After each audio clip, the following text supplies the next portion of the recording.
तरह के क्राइम होते हैं। एक क्राइम को कहते हैं कॉग्निजेबल क्राइम, जिसे हम लोग हिंदी में कहते हैं संज्ञेय अपराध और उर्दू में कहते हैं संगीन जुल्म। आप जज को सुने होंगे मूवी में कि संगीन अपराध किया या संगीन जुल्म किया है, मतलब बहुत खतरनाक काम किया है, संज्ञेय अपराध। और एक होता है नॉन कॉग्निजेबल, इसे कहते हैं असंज्ञेय। देखिए यूपी दरोगा में जब भी पूछेगा तो असंज्ञेय शब्द देता है, असंगीन भी दे दे तो कंफ्यूज मत होइएगा।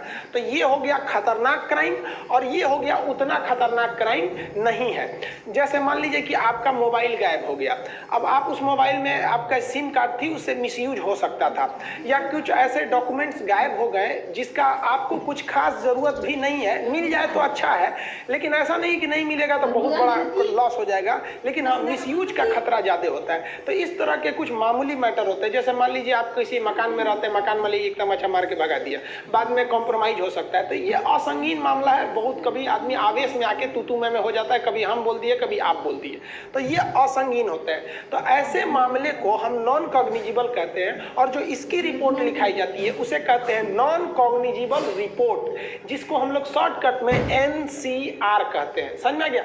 इसको कहीं कहीं शॉर्टकट में लोग सनहा शायद बोलते हैं, बिहार में लोग इसको सनहा बोल देते हैं, कहीं कहीं होता है ये NCR होता है। इसका क्या नियम है कि ये इस मामले में पुलिस उतनी गंभीरता से जांच नहीं करती है।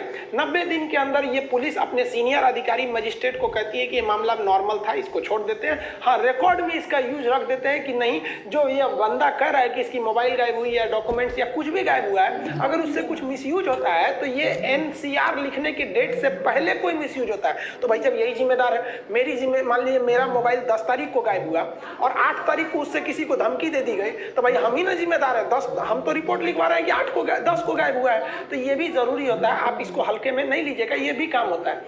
लेकिन जो कॉग्निजेबल अपराध होते हैं, जैसे मर्डर हो गया, रेप, किसी को जला के मार दिए, धमकी दे दिए, तो आप देख लेंगे तो भाई सभी छोटा मोटा अपराध नहीं ना है, अब बहुत बड़ा चीज हो जाते हैं ये सब चीजें। अब डकैती करके किसी का डॉक्यूमेंट चोरी कर लीजिए तो गायब थोड़ी है कि जो आप उसको नॉन कॉग्निजेबल में लेंगे, डकैती है वहां पर। तो जो बड़े मुकदमे होते हैं, बड़े क्राइम होते हैं, उन्हें हम कॉग्निजेबल कहेंगे। इसके लिए जो लिखा जाता है फर्स्ट इंफॉर्मेशन रिपोर्ट, FIR लिखा जाता है। अब जो CRPC की धारा 154 है, इसमें कहा गया है कि हर हाल में पुलिस को FIR लिखना ही है कॉग्निजेबल यानी संगीन अपराध के मामले में। भले वो अपराध जो व्यक्ति आया है, जो प्रार्थनी आया है, जो बताने आया है, वो आपके थाना क्षेत्र में है या नहीं है, हर हाल में FIR लिखना है। अब FIR जब लिखी जाती है तो ऐसा थोड़ी है कि आप पहला व्यक्ति हैं जिस पर FIR लिखा जाता है। एक सीरियल नंबर होता है FIR का, जिसे FIR नंबर कहा जाता है। वो आराम से देता है। जैसे मान लीजिए FIR नंबर हो गया 664/2020, तो मतलब 2020 में आपका 664वां नंबर मुकदमा था उस थाना में। हर थाना का अलग अलग FIR नंबर देना। बटा में जो 2020 लिखता है ना, वो उस सन को दिखाता है। अब इस FIR नंबर का मतलब क्या हो गया कि उस थाना में 2019 में ये मुकदमा 164वें नंबर का ये FIR था। अब पुलिस इसके आगे जांच करेगी। तो इस FIR नंबर का बहुत वैल्यू होता है। ये ऑल ओवर इंडिया अब तो ऑनलाइन हो जाता है, FIR नंबर होता है। लेकिन एक होता है जीरो FIR मतलब उस FIR का कोई नंबर नहीं दिया जाता है।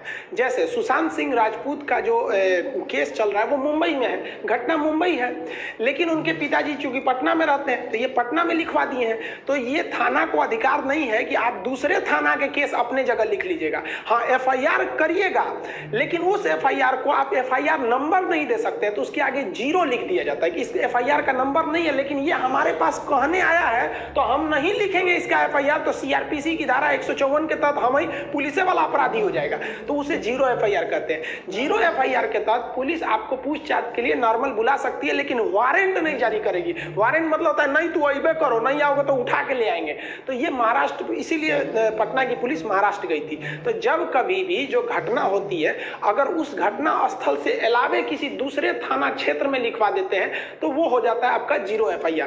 थाना क्षेत्र 10-15 किलोमीटर पे तो थाना बदल जाता है, इसमें उधर गए तो भी हो जाता है। ऐसी बहुत बार होता है कि जो आदमी क्रिमिनल होता है उसका उस थाना में वर्चस्व दिलचस्प होता है वो लोग लिखते ही नहीं है। एग्जाम्पल के तौर पर आसाराम बापू का जो घटना था बहुत पुराना, वो राजस्थान का मैटर था, लेकिन वो लड़की जब थाने में गई थी तो थाने वाला एफआईआर ही नहीं लिखा, क्योंकि वो बहुत, आसाराम बापू करोड़ों के आदमी थे वो। तब वो लड़की मजबूर होकर अपने पिता के साथ दिल्ली आई, क्योंकि भाई आपका पहुंच राजस्थान में है, दिल्ली पुलिस को क्या मतलब है? दिल्ली पुलिस किसी की पैरवी थोड़ी सुनेगी, भाई हमको थोड़े ना जांच करना, 0 एफआईआर लिखो फिर भेज दो वहां पर। 0 एफआईआर लिखी, उसके बाद कोर्ट में चला गया मैटर, उसके आसाराम बापू कहां चले गए आपको भी पता है वहां पर। तो एफआईआर जब लिख दिया जाता है तब पुलिस इन्वेस्टिगेशन करती है, ये इसकी वैल्यू ज्यादा होती है और एनसीआर की वैल्यू कम होती है। एफआईआर के बाद पुलिस जो है इन्वेस्टिगेशन करके पता लगाती है कि नहीं ये सच में एफआईआर सही है या गलत है, और अगर एफआईआर सही है तो ये क्या काम किया था। जैसे मान लीजिए गोली चला दी आपके ऊपर, तो हत्या की कोशिश किया, तब पुलिस बकायदा एक चार्जशीट बनाती है जिस पर आपका आरोप पत्र, चार्जशीट को हिंदी में कहता है आरोप पत्र, कि आप पर ये आरोप, और जैसे चार्जशीट बन गया आईपीसी का काम खत्म, अब कोर्ट का काम शुरू। कोर्ट करेगी सीआरपीसी, क्रिमिनल प्रोसीजर कोड। यहीं तक जितनी पैरवी लगाना है पैरवी लगा लीजिए, चार्जशीट बनने से पहले दरोगा जी कुछ ले लीजिए, मामला निपटा दीजिए, तब तो ठीक है। और अगर उसने चार्जशीट फाइल कर दिया तो दूसरा चार्जशीट उसका कॉपी रहता है, ऐसा नहीं कि आप चेंज कर सकते हैं, सीरियल नंबर होता है। उस मूवी में भले आप देखेंगे सिंघम में कि एफआईआर क्यों फाड़ा, एफआईआर फाड़ देना या निकाल देना, फिर वो एक अलग क्राइम बन जाता है। तो चार्जशीट बन गया तो अब आप जाइए, अब आपको जाना पड़ेगा मैजिस्ट्रेट या फिर जज के पास, वहां आपका क्रिमिनल प्रोसीजर कोड के तहत आप पर मुकदमा चला जाएगा, आपको जमानत मिलेगा तो जेल से बाहर रहिए, नहीं तो जमानत नहीं लिए तो जब तक मुकदमा चलता रहेगा अंदर रहिए। नॉर्मल मैटर में जमानत दे दिया जाता है कि जाइए आप वकील उकील रखिए, लेकिन खतरनाक मैटर है तो जमानत नहीं दिया जाएगा। जानते हैं कि ससुरा छूट गया तो बवाल मचा देगा। अजमल कसाब को जमानत मिला था, आसाराम बापू को मिला था, नहीं मिला था। अब बहुत नॉर्मल लोगों को जमानत मिल जाता है, हमको कई बार जमानत मिला हुआ है। हम कोई क्रिमिनल केस में नहीं गए, स्टूडेंट्स की लड़ाई के लिए गए, स्टूडेंट्स की मांग सरकार को रखने के लिए गए थे, आराम से मिल जाता है। कई बार तो हम लोग एंटीसिपेटरी बेल लेते थे, मतलब जेल से जाने से पहले ही जमानत ले लेते हैं, भैया मत ले जाना हमको। तो बहुत नॉर्मल मैटर रहेगा तो एंटीसिपेटरी बेल मिल जाता है, यानी अग्रिम जमानत। नॉर्मल मैटर रहेगा तो आपको जमानत मिल सकता है, हैवी एकदम रहेगा तो कुछ जमानत नहीं मिलेगा, जेल में सड़ते रहिए। तो आई होप आप एनसीआर समझ गए होंगे, एफआईआर और 0 एफआईआर, चार्जशीट, जमानत, ये सब चीजों को आप समझ गए होंगे। इसको लिखवाने या इसका पीडीएफ वगैरह